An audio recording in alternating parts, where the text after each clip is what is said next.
Today, we're examining a case that exposes deep fractures in our child welfare system. We'll explore how systematic failures led to tragedy, what it reveals about institutional accountability, and the urgent reforms needed to prevent future cases like Antonio Gunole's. This case really strikes at the heart of how our child welfare system can fail the very families it's meant to protect. The details they're honestly devastating. Let's start with Ronald Byron's story. What exactly happened here? Well, Ronald Bierend was systematically excluded from decisions about his son's welfare while he was incarcerated. The system effectively erased him as a father.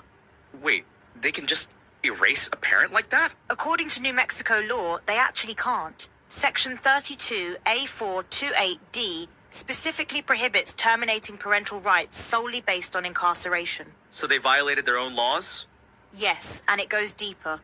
The system used what Bierend calls the Moody loophole to place his son with Jeffrey Moody, a man later charged with child abuse resulting in death.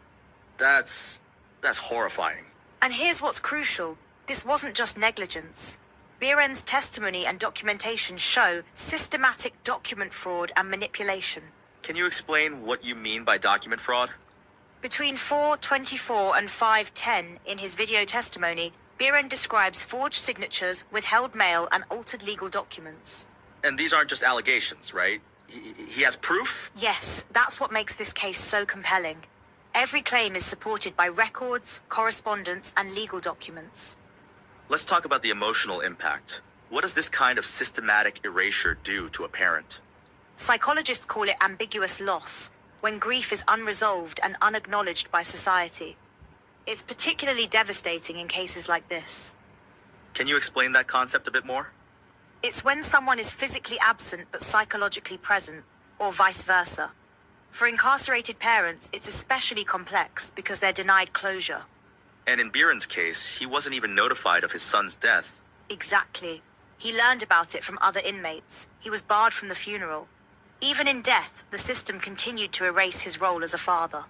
How common is this kind of systematic exclusion? Nationally, over 2.7 million children have an incarcerated parent. These children are 5 times more likely to enter foster care than their peers. Those numbers are staggering. And what's particularly troubling is that notification of critical events is inconsistent. Many agencies lack clear policies for engaging incarcerated parents. Let's talk about solutions. What reforms are being proposed? Well, there's Antonio's law, named after Bierend's son. It aims to close loopholes in kinship placement and ensure biological parents are involved in decisions. What would that mean in practice? It would require rigorous screening of all potential